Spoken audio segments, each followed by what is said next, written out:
Quinto día desde el inicio de la incursión rusa en Ucrania, y también en este quinto día se llevó a cabo la primera mesa de diálogo entre Ucrania y Rusia, esto en Bielorrusia, ya con la promesa de una segunda ronda para próximos días.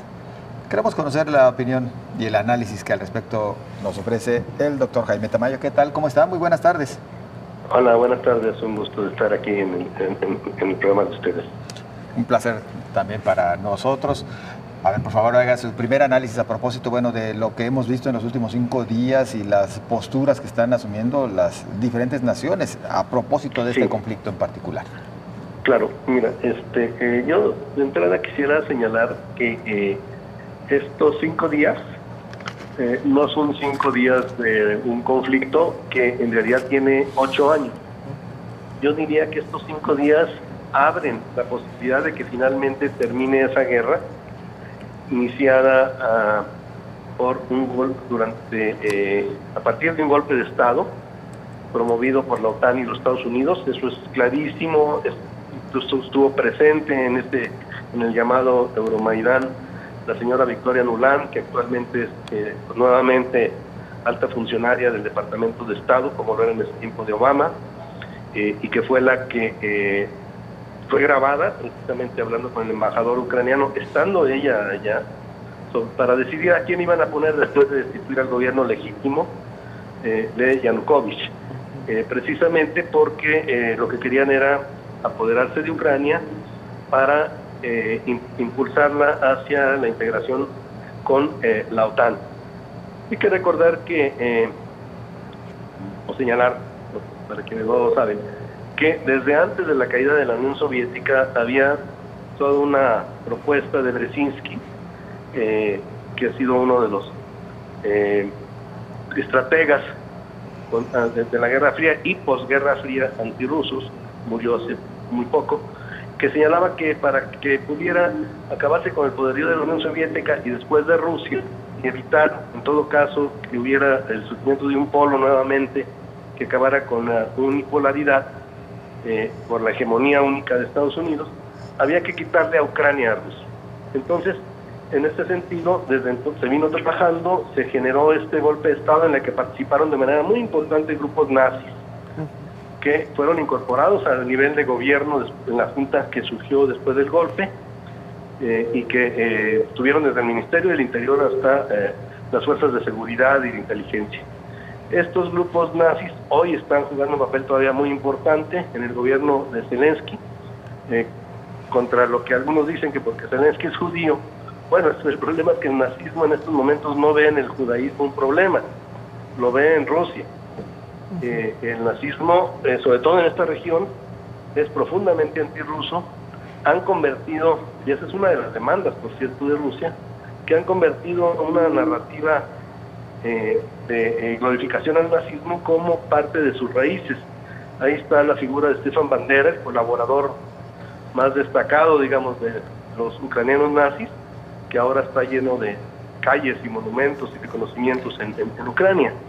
Simplemente como un reflejo de lo que significa esto, ¿no? Un discurso racista tan fuerte que el propio Zelensky, en una entrevista a la BBC, pues declaró que estaba muy conmovido de ver niños y personas de ojos claros y cabello rubio morir, ¿no? Es decir, una visión que ni siquiera corresponde, por cierto, a su carácter físico. Oiga. Pero bueno, en ese sentido es muy claro que lo que está detrás es parar una guerra que ya venía dándose, por un lado, contra los rusoparlantes, y que se habían intentado separar a raíz de eso, de que se les quitaron todos sus derechos, y por otro lado, el detener la creación de la Ucrania exsoviética, ahora en una base militar nuclear incluso contra Rusia, como lo declaró el propio Zelensky hace unos días, que quería rearmar en términos nucleares a Ucrania, violando el acuerdo inicial en el que Ucrania nunca se convertiría en una potencia nuclear. Sí, perdón. Doctor Tamayo, le Sí, saluda sí. Josefina Real. Oiga, doctor Tamayo, Sí, la declaración de este fin de semana del presidente de Estados Unidos de que las sanciones contra Rusia son las más amplias de la historia, Sí. y lo dice así, señala que una alternativa sería el inicio de la Tercera Guerra Mundial. Con esta declaración, las presiones que están haciendo la OTAN y la Unión Europea, esto es una guerra, una furia de titanes en un bloque que se necesitan varios contra uno, que sería Rusia. Esa sería por una parte la pregunta, doctor. Y si esta empuje que están haciendo estos tres grandes grupos, Estados Unidos, la OTAN y la Unión Europea, ¿se estarán ahorcando políticamente, doctor? Sí, mira, primero, eso de la Tercera Guerra, bueno, no sé a qué le llame Tercera Guerra a este señor, pero hay que recordar que desde que se cayó el bloque socialista europeo y el fin de la Unión Soviética, pues incrementaron sus intervenciones en el mundo, y la OTAN por primera vez intervino en un país europeo para destruir lo que nada tenía que ver con los orígenes de la OTAN, que fue Yugoslavia, ¿no? Bombardeando, por ejemplo, Belgrado, hospitales, televisoras, etcétera. Nada de lo que está haciendo, por cierto, Rusia ahora. Y después, bueno, pues la invasión a Irak, a Afganistán, a Irak, la destrucción de Libia, el estado que tenía, el país que tenía el más alto desarrollo humano en África. Y bueno, pues eso es lo que ha hecho la OTAN, simplemente cuidar los intereses de los Estados Unidos. La OTAN se ha convertido en un instrumento prácticamente de los intereses norteamericanos para mantener la unipolaridad. En ese sentido, esta amenaza pues sonaría efectivamente muy riesgosa, pero hay que ver cómo salieron, pero con la cola entre las patas prácticamente de Afganistán, después de una guerra de 20 años donde estuvo la OTAN precisamente, y terminaron entregándole a los talibanes nuevamente el gobierno. Pero además salieron de una manera vergonzosa, porque ni siquiera fue un proceso ordenado. El propio Trump se dedicó a burlarse de eso, ¿cierto? Porque ni siquiera pudieron hacer una salida más o menos ordenada, ni con pactos que al menos rescataran algunas de las supuestas demandas que habían enarbolado sus aliados en Afganistán. Entonces, si no pudieron, digamos, con una organización tribal como son los talibanes, por supuesto que jamás podrían enfrentarse realmente a Rusia, a menos que la idea sea destruir al mundo con una guerra atómica, ¿no? Una guerra nuclear. Pienso que eso, pues por más loco que esté el señor Biden, creo que no estaría en su perspectiva, y creo que además creo que incluso dentro de los propios incluso halcones norteamericanos pues pararían una situación de esta naturaleza. Entonces no creo que vaya a haber una guerra. Pues sí, son sanciones muy fuertes, habrá que ver cuánto duran, y habrá que ver también quiénes las resisten, porque muchos países europeos van a resultar muy dañados por la falta de trigo, por la falta de gas, por la falta de petróleo, y el gran beneficiario en todo caso será Estados Unidos. Por un lado, les va a vender trigo muy caro, les va a vender gas llevado en barcos, ¿no? Como ya se les había ofrecido, carísimo, en fin. Y por otro lado va a darle salida a la producción de su complejo industrial militar, que es tan importante y que ahora además tiene mano de obra esclava, porque dicho entre paréntesis, en las cárceles norteamericanas ya está trabajando mucho la mano de obra esclava, prácticamente sin salarios, alrededor de 800,000 presos, trabajando entre otras empresas con la industria militar. Y bueno, tienen que darle salida a su producción de armas, ¿no? Como ahora parece ser que lo están queriendo hacer en Ucrania. Claro. Pero eso no significa pues una guerra mundial, ni mucho menos. Y quisiera señalar un antecedente, si me permite.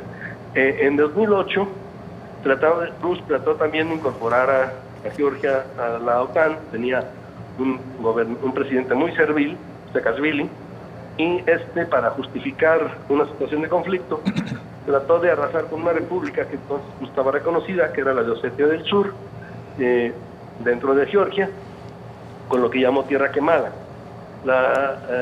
Inmediatamente respondió Rusia. En ese caso no se esperó 8 años. En 5 días derrotaron a Georgia, y Abjasia y Osetia del Sur viven en paz y tranquilidad desde el 2008, ¿no? Precisamente en una acción de esta naturaleza. Y por supuesto Georgia no entró a la OTAN, ni se armó como se suponía o como Bush pretendía hacer. Entonces me parece que hay ese antecedente y que es probable lo que vamos a tener. Quizás no será tan rápido, porque en la cantidad de armas que tiene Ucrania y que deben ser eliminadas para poder desmilitarizar, que es una de las propuestas rusas, y la otra es la desnazificación, que implicaría entregar a una gran cantidad de criminales de guerra que han estado actuando impunemente en Ucrania y que algunos de ellos son parte del gobierno de Zelensky. Pues eso va a ser un poco más largo el proceso, pero no demasiado largo, y en ese sentido yo digo que esta guerra va a ser, por lo que le llaman guerra, pues va a ser el fin de una verdadera guerra que lleva, como digo, 8 años.